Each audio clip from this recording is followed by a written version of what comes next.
So hello everyone, आज के इस वीडियो में हम लोग बात करने वाले हैं अकरेंस ऑफ मेटल की। तो सबसे पहले बात करते हैं कि अकरेंस ऑफ मेटल की।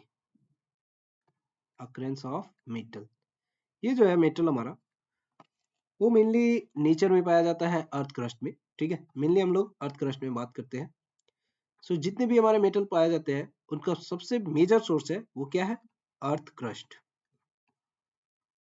अर्थ crust is major source of metals, all metals we can say. ठीक है, ये जो हमारे मेटल्स होते हैं वो तीन तरीके से होते हैं। ठीक है, एक हाईली रिएक्टिव मेटल्स होते हैं, हाईली रिएक्टिव मेटल्स। दूसरा होता है मॉडरेट रिएक्टिव मेटल, मॉडरेट। और तीसरा होता है वेरी लेस रिएक्टिव मेटल। ठीक है, सो ये तीनों के कंपाउंड जो है, ये तीनों जो है डिफरेंट डिफरेंट तरीके से अर्थ क्रस्ट में पाए जाते हैं। ये जो है काफी हाईली रिएक्टिव है, जिसकी वजह से ये कंपाउंड फॉर्म में एग्जिस्ट करता है। और ये भी जो है मॉडरेट रिएक्टिव भी एक कंबाइंडेड और कंपाउंड फॉर्म में एग्जिस्ट करता है, कंबाइंडेड फॉर्म में वी कैन से। बट ये जो लेस रिएक्टिव है ये फ्री या नेटिव स्टेट में पाया जाता है, फ्री या नेटिव स्टेट में पाया जाता है। ठीक है, तो इन तीनों की जो है हम लोग बारी बारी से देखेंगे, अलग अलग तरीके से, अलग अलग एक्सट्रैक्शन। ये जो हमारे मेटल्स हैं वो किसी जिस फॉर्म में हमारे अर्थ क्रस्ट में पाए जाते हैं उसे हम लोग मिनरल्स कहते हैं। क्या कहते हैं? मिनरल्स कहते हैं। ये मिनरल्स क्या है?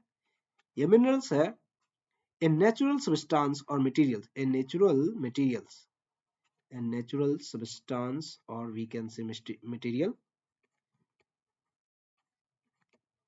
in which these metals are found, in which these metals are found,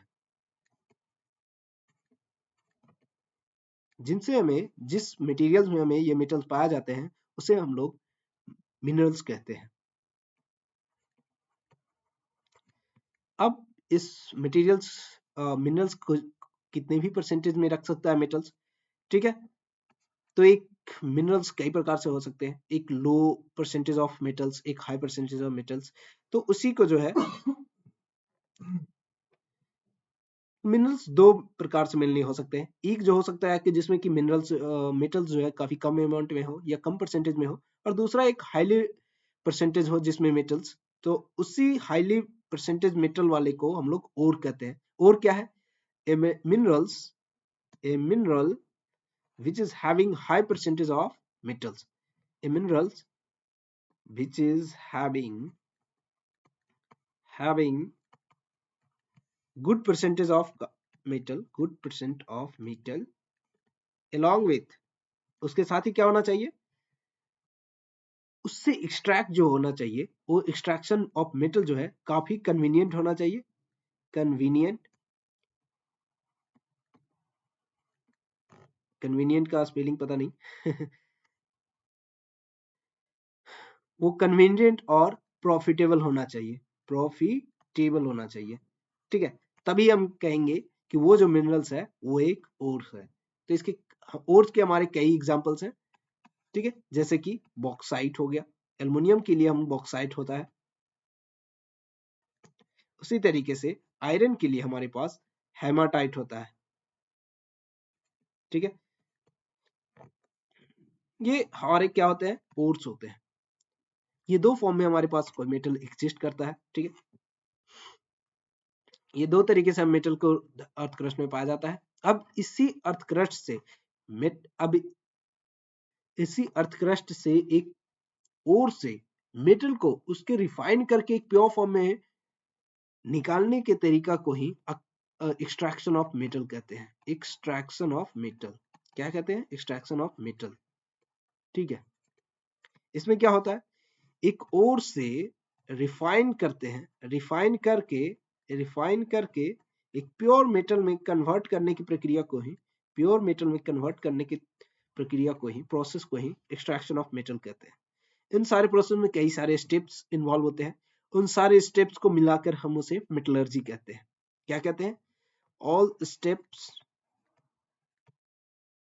ठीक है, मेटलर्जी की डेफिनेशन हम आपको दिखा देंगे। ठीक है, all steps included into the included into the metallurgy, उसे मेटलर्जी में इंक्लूड करते हैं। ठीक है, चलिए ये हो गया हमारे मेटलर्जी तक के।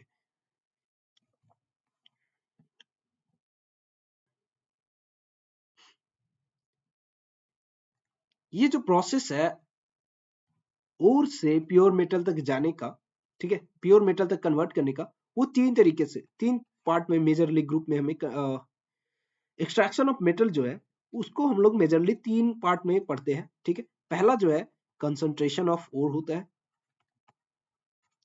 Concentration of ore. दूसरा है extraction of metal, extraction of crude metal भी कह सकते हो, क्रूड मेटल या इम्प्योर मेटल। ठीक है,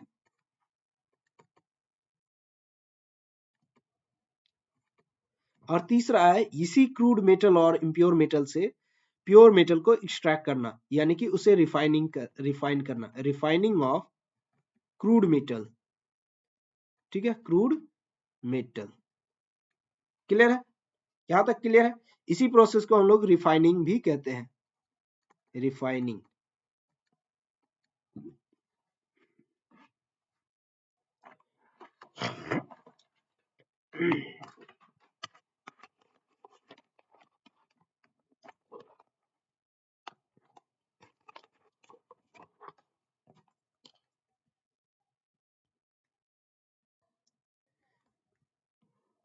तो चलिए सबसे पहले बात कर लेते हैं कंसंट्रेशन ऑफ ओर की। कंसंट्रेशन ऑफ ओर कहने का मतलब है जितने भी इंप्योरिटीज प्रेजेंट होते हैं ओर्स में, उन सबको बारी बारी से बाहर निकालने की प्रक्रिया को, ये पहला स्टेज है जिसमें हम लोग क्या करते हैं, डायरेक्टली अर्थ से जो है, पहले मैं लिख देता हूं concentration of ore, concentration of ore. ठीक है, इसमें क्या होगा कि ये जो हमारे मेटल अर्थ क्रस्ट में पाए जाते हैं उससे बाहर निकालकर रिफाइनरी तक लाने से पहले, ठीक है, रिफाइनरी तक लाते हैं, उस इंडस्ट्री में लाते हैं, और इसमें जो ओर्स में जो हमारे पास जितने भी इम्प्यूरिटीज होते हैं उनको बाहर निकालने की प्रक्रिया को ही कंसंट्रेशन ऑफ ओर कहलाता है। Impurities, impure materials we can say. ठीक है, इस इम्प्योर मटेरियल जो ओर में पाया जाता है उसे हम लोग गैंगू कहते हैं। ठीक है, हिंदी में गैंग कहते हैं। ठीक है, इसके अंतर्गत हमारा सैंड आता है, अर्थी पार्टिकल हो गया, और हमारे पास CaCO3 लाइमस्टोन भी पाया जाता है। लाइमस्टोन को भी कहते हैं, सिलिका भी को भी कह सकते हैं, सिलिका भी कह सकते हैं। ठीक है ना, SiO3 क्या फॉर्मूला है, ठीक है, जो भी है, SiO2, तो जो भी है उन सबको भी इंक्लूड किया जाता है गैंगू के अंदर, और इन्हीं सारे पार्टिकल्स को बाहर निकालने की प्रक्रिया को कंसंट्रेशन ऑफ ओर कहते हैं। ये कंसंट्रेशन ऑफ ओर जो है दो तरीके से होता है, एक फिजिकल प्रोसेस, एक फिजिकल प्रोसेस है, और दूसरा केमिकल प्रोसेस। ठीक है, एक केमिकल प्रोसेस, केमिकल प्रोसेस। पहला जो फिजिकल प्रोसेस है ये चार पार्ट में डिवाइड करते हैं, इसे हम लोग चार तरीके का होता है। पहला हैंड पिकिंग, सेकेंड है हमारा ग्रेविटी सेपरेशन, ग्रेविटी सेपरेशन,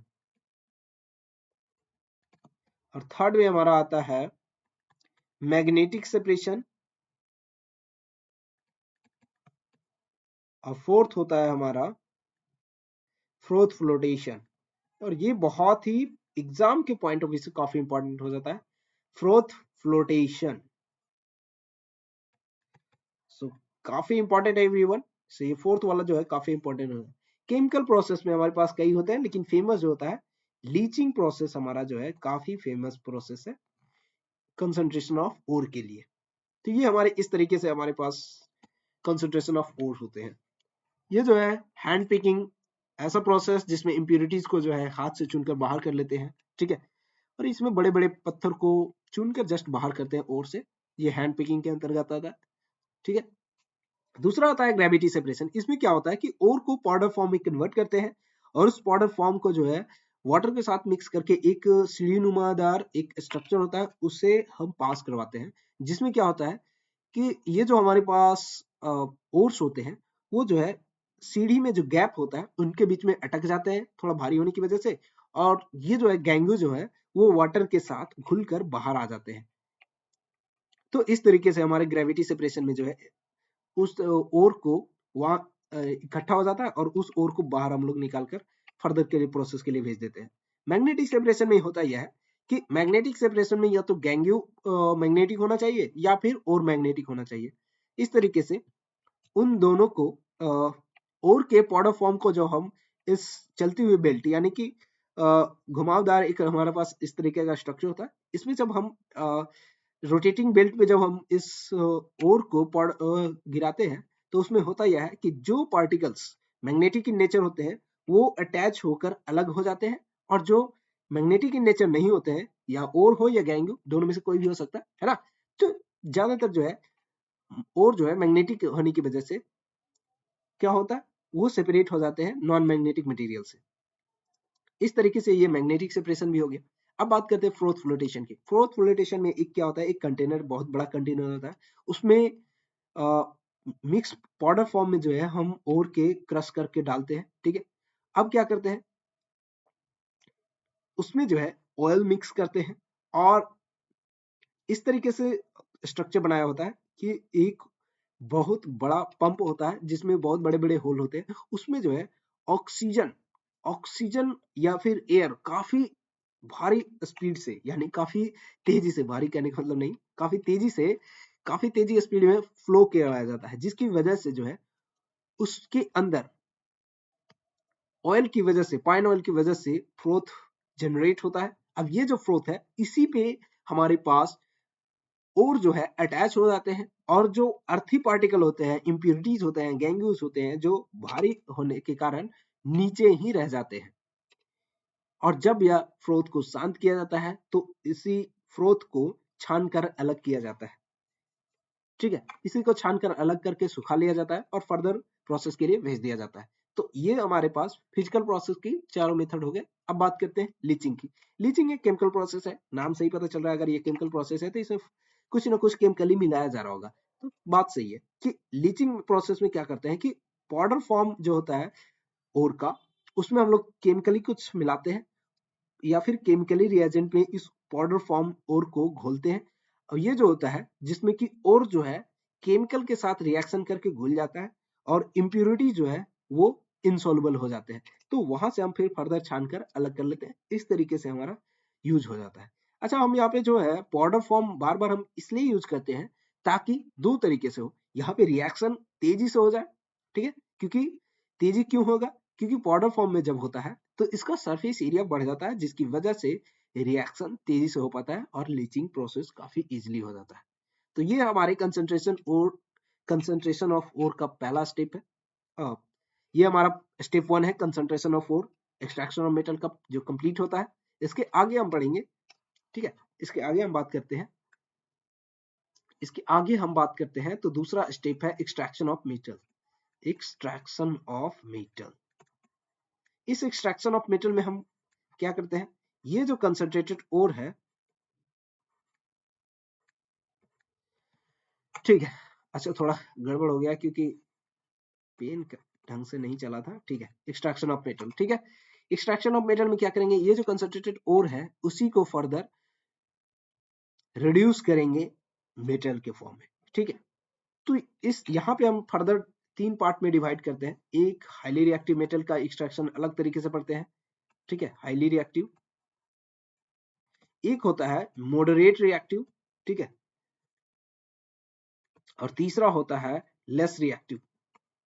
इन तीनों का एक्सट्रैक्शन बिल्कुल ही अलग अलग तरीके से होता है, क्योंकि हाईली रिएक्टिव मेटल का एक्सट्रैक्शन बाय एक सिंपल रिडक्शन प्रोसेस से नहीं हो सकता, कार्बन या कोई सिंपल रिड्यूसिंग एजेंट के थ्रू नहीं हो सकता, क्योंकि हाईली रिएक्टिव मेटल जो होता है वो ऑक्सीजन के साथ काफी अच्छे से स्टेबल कंपाउंड बनाते हैं, उनका ऑक्साइड काफी स्टेबल होता है, क्योंकि ये जो हाईली रिएक्टिव मेटल होते हैं ऑक्सीजन के साथ हाई अट्रैक्शन शो कर पाते हैं या फिर ऑक्सीजन के साथ उनका हाई एफिनिटी होता है। जो कि कार्बन से भी ज्यादा होता है, जिसकी वजह से जो है कार्बन या कॉमन रिड्यूसिंग एजेंट उसे रिमूव नहीं कर पाता है। और हाईली रिएक्टिव मेटल जो है इलेक्ट्रोलाइटिक रिडक्शन के थ्रू ही हमारा पास एक मेटल एक्सट्रैक्ट किया जाता है। हाईली रिएक्टिव मेटल को जो है क्या करते हैं, इलेक्ट्रोलाइटिक रिडक्शन के थ्रू ही मेटल में कन्वर्ट करते हैं। और इलेक्ट्रोलाइटिक रिडक्शन जो है एक ऐसा प्रोसेस है जिसमें कि एक एनोड एक कैथोड लेते हैं और एक हम सॉल्यूशन लेते हैं, एसिडिफाइड सॉल्यूशन। उसमें क्या करते हैं,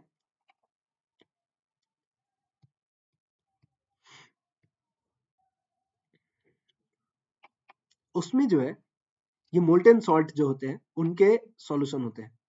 हम एक्वस सॉल्यूशन नहीं लेते हैं, मोल्टेन सॉल्ट का सॉल्यूशन लेते हैं, ठीक है। जिसमें होता यह है कि कैथोड जो है, कैथोड पे हमारा प्योर मेटल प्राप्त होता है और एनोड पे जो है अगर हम क्लोराइड यूज कर रहे हैं इलेक्ट्रोलाइटिक रिफाइनिंग में तो क्लोरीन गैस रिलीज होता है एनोड पे, और यदि हम ऑक्साइड यूज कर रहे हैं तो ऑक्सीजन गैस रिलीज होता है एनोड पे। ये हमारा इलेक्ट्रोलाइटिक रिडक्शन हो गया, जिसमें कि हाईली रिएक्टिव मेटल को रिड्यूस करने के लिए यूज करते हैं। अब बात करते हैं मॉडरेट रिएक्टिव मेटल्स की। मॉडरेट रिएक्टिव मेटल जो है अगेन फर्दर हम इसे दो तरीके से पढ़ते हैं। इसके पास जो कंपाउंड होते हैं वो या तो कार्बोनेट होते हैं और दूसरा सल्फाइड होते हैं। तीसरा जो ऑक्साइड होता है, ऑक्साइड से हमारा रिडक्शन बहुत इजी होता है कंपेयर टू कार्बोनेट और सल्फाइड। इसलिए हम पहले सल्फाइड अगर हमारे पास है, सल्फाइड या कार्बोनेट, ठीक है, अगर हमारे पास कार्बोनेट और है या फिर सल्फाइड और है तो उसे हम फर्दर पहले कन्वर्ट करेंगे ऑक्साइड और में, ताकि ये जो है इजिली कन्वर्ट कर सके, क्योंकि ऑक्साइड और का रिडक्शन सिंपल है कंपेयर टू कार्बोनेट और सल्फाइड, हम बार बार कर रहे हैं। तो ये जो कार्बोनेट और है इसी को ऑक्साइड में कन्वर्ट करने की प्रोसेस जो है वो थोड़ा इस तरीके से है। उस प्रोसेस को हम लोग कैल्सिनेशन कहते हैं। कैल्सिनेशन में क्या करते हैं कि कार्बोनेटेड ओर को जो है ऑक्सीजन की अब्सेंस में स्ट्रॉन्ग हीट करते हैं, ठीक है, हाई टेम्परेचर पे हीट करते हैं, जो कि ऑक्सीजन की अब्सेंस में ये जो कार्बोनेट है CO3 ये फर्दर कन्वर्ट हो जाता है CO2 में और मेटल के साथ। लाइक अगर CaCO3 की सॉरी CuCO3 की मैं बात करूं तो ये CuO प्लस CO2 बना लेता है इस तरीके से। जिंक कार्बोनेट की बात करूं, जिंक ZnCO3 जो ZnO और CO2 में कन्वर्ट हो जाता है। वही सल्फाइड और क्या है, ये जो सल्फाइड और होता है उससे हम लोग ऑक्सीजन की प्रेजेंस में हीट करते हैं। ऑक्सीजन की प्रेजेंस में हीट करने पे होगा क्या, ZnS जो है ऑक्सीजन के साथ रिएक्शन करके ZnO प्लस SO2 बना लेगा, और यहाँ से सल्फाइड और जो है आप क्लियरली देख पा रहे हो एक ऑक्साइड और में कन्वर्ट हो रहा है। यहाँ पे आप देख पा रहे हो कार्बोनेट जो है ऑक्साइड में कन्वर्ट हो रहा है। तो ये जो है ऑक्सीजन की प्रेजेंस में हो रहा है, एयर के प्रेजेंस में हो रहा है। यहाँ पे अब्सेंस है, अब्सेंस है, कौन अब्सेंस है, अरे कोई तुम्हारा साथ दोस्त एब्सेंस नहीं है, ऑक्सीजन अब्सेंस है, ठीक है, अब्सेंस, ठीक है, और यहाँ पे ऑक्सीजन प्रेजेंट है, ठीक है। तो जिसकी वजह से ये जो है सल्फाइड और कार्बोनेट में एक डिफरेंस पैदा हो जाता है ना। बाकी प्रोसेस सेम ही है, ठीक है, ये भी हीट करके मिलता है, ये भी हीट करते हैं, ठीक है। तो अब ये जो ऑक्साइड और है इसी को हम लोग फर्दर रिडक्शन करते हैं ताकि हम जो है प्योर मेटल जो है हमारा फ्री हो सके, ठीक है। तो यहाँ से जो ये प्रोसेस है ये या तो हम बाई कार्बन करते हैं या फिर बाई एल्युमिनियम करते हैं, ठीक है। यदि हम इस मेटल ऑक्साइड को कार्बन के थ्रू रिडक्शन कर रहे हैं तो पहले हम इसे इसमें कोक मिलाएंगे, कार्बन मिलाएंगे आई मीन। तो ये जो कार्बन है हम कोक के फॉर्म में मिलाते हैं और इसे एक बहुत बड़े फर्नेस में डाल दिया जाता है। फर्नेस बस कुछ नहीं है, एक भट्टी है, जैसे कि हम लोग रोटी खाना बनाने के लिए एक तवा यूज करते हैं, ठीक है, कढ़ाई यूज करते हैं, उसी तरीके से इन मेटल को पिघलाने के लिए ना बहुत बड़े स्ट्रक्चर की जरूरत होती है। उसी स्ट्रक्चर को हम लोग फर्नेस कहते हैं। उसमें जो है कार्बन को कोक के फॉर्म में मिलाया जाता है और बहुत ही हाई टेम्परेचर पर गर्म किया जाता है। उससे होता यह है कि ये ऑक्साइड जो है फर्दर कार्बन के साथ रिएक्शन करके कार्बन मोनोऑक्साइड में बदल जाता है। मैं यहाँ पे लिख देता हूँ, ZnO जो है कार्बन के साथ रिएक्शन करके Zn प्लस CO बना लेता है। ये कार्बन और या फिर कार्बन डाइऑक्साइड के फॉर्म में ऑक्साइड होकर बाहर निकल जाता है और यहाँ से हमें फ्री जो है मेटल के फॉर्म में मिल जाता है। ये हमारे फ्री मेटल मिल जाता है, ठीक है। इस तरीके से हमारा कार्बन जो है, कार्बन एक रिड्यूसिंग एजेंट के रूप में काम करता है।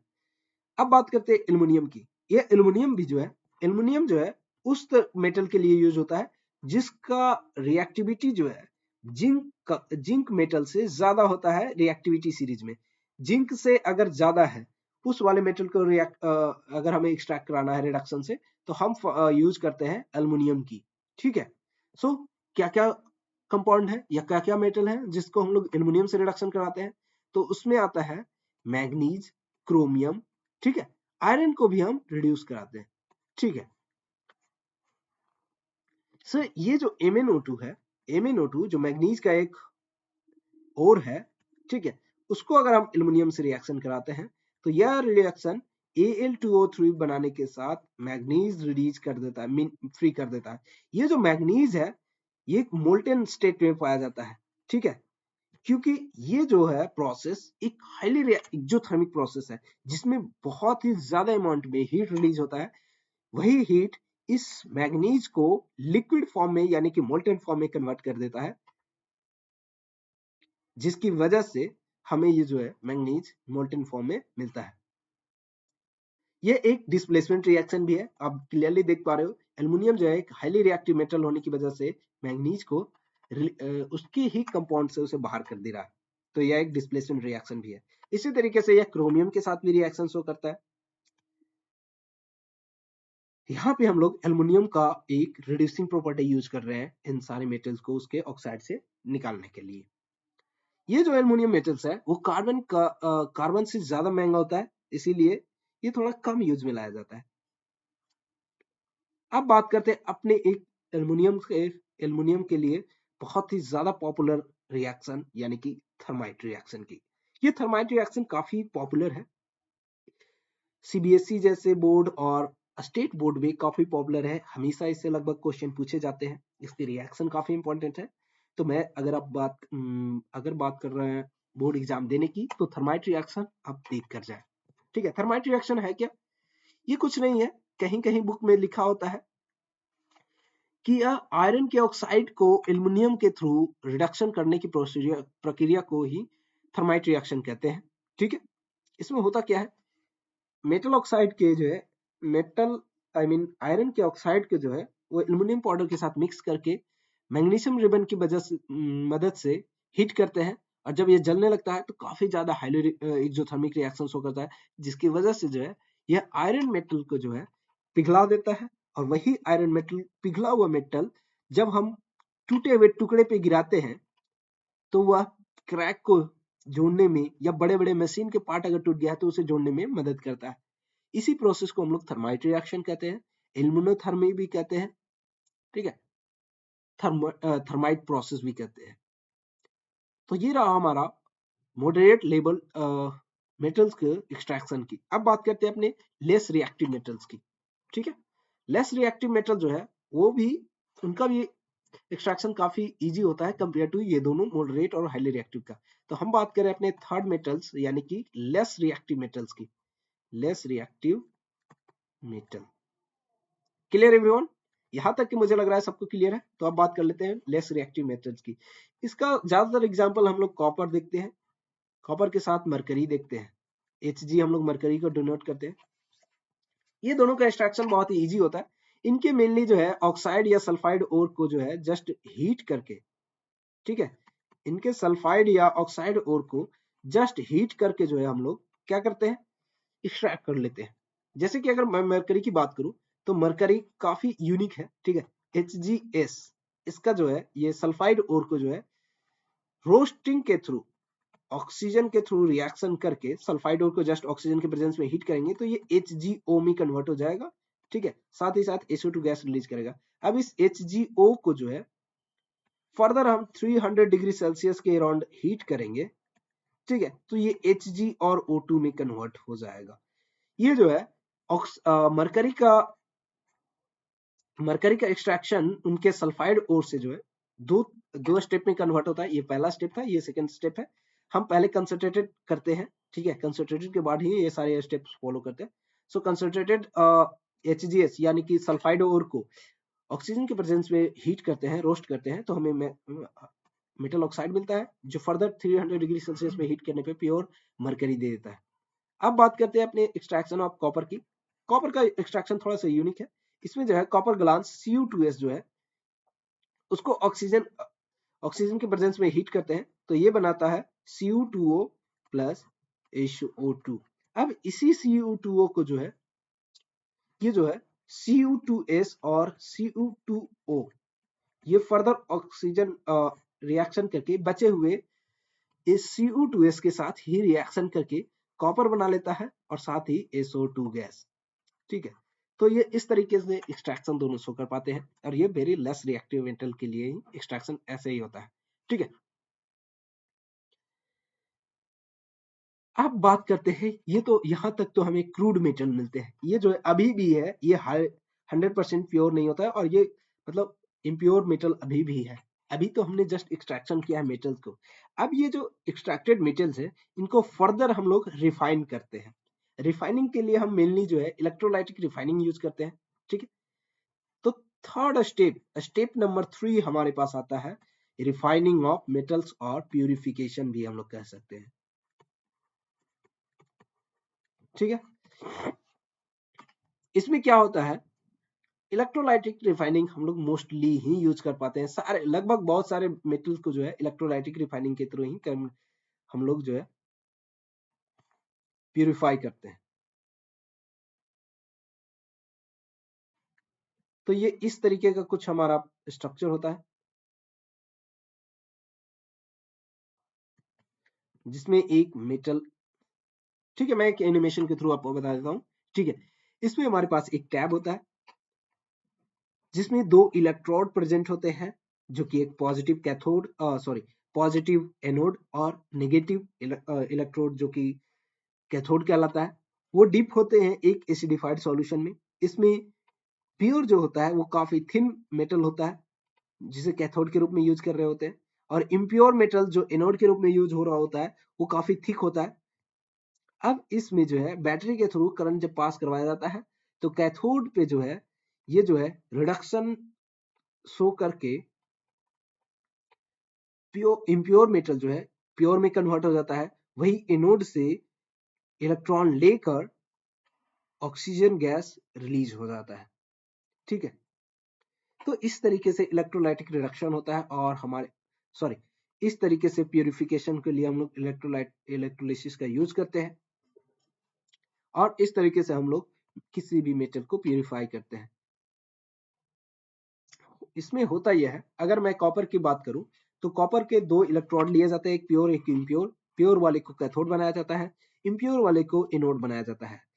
अब जब इसमें करंट पास करवाया जाता है तो प्योर धीरे धीरे जो है कैथोड से चिपक कर धीरे धीरे मोटे होते जाते हैं और एनोड में जो इम्प्योर मेटल्स प्योर के फॉर्म में प्रेजेंट होते हैं वो धीरे धीरे एक्वस सॉल्यूशन के थ्रू होते हुए मोल्टेन सॉल्ट के थ्रू होते हुए वो कैथोड पे चले जाते हैं और जो इम्प्यूरिटीज प्रेजेंट होते हैं, जो सॉल्युबल होते हैं वो सॉल्यूशन में घुल जाते हैं और जो इनसॉल्युबल होते हैं वो एनोड के नीचे एनोड मड के रूप में जमा हो जाते हैं या फिर कह सकते हैं कीचड़ के फॉर्म में जमा हो जाते हैं। उसी को फर्दर हम लोग एनोड मड कह देते हैं, जिसमें ज्यादातर कॉपर के केस में गोल्ड और सिल्वर पाए जाते हैं।